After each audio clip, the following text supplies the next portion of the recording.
In the late 90s, there was a cult called Heaven's Gate. And what this cult was predicting that at some point it would be the end, and they had to be ready for the end. Unfortunately, when the time came for the end, it didn't happen. So what they did was had a ritual suicide.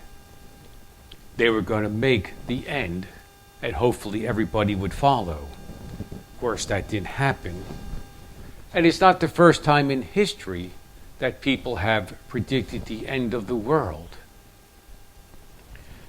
Our gospel today talks about not one stone upon the other. It was a prediction by Jesus that the temple would be torn down. The temple that people were talking about, what they see one day would not be there. And that happened in fact.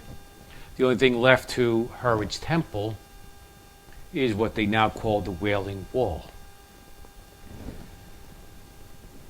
The end will come at some point, but we don't know when. Are we prepared for the end?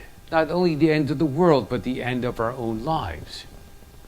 For Jesus, he does tell us we have to be ready. He will come for each of us.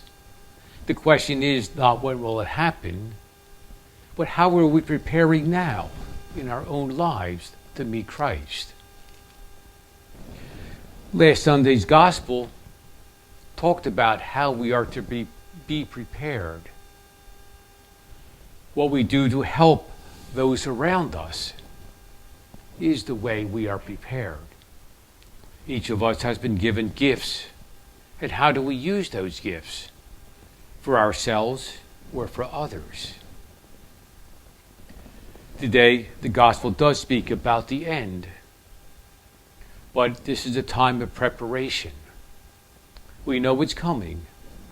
Let us be prepared by using what God has given us, not only to help ourselves, but most especially to help those around us.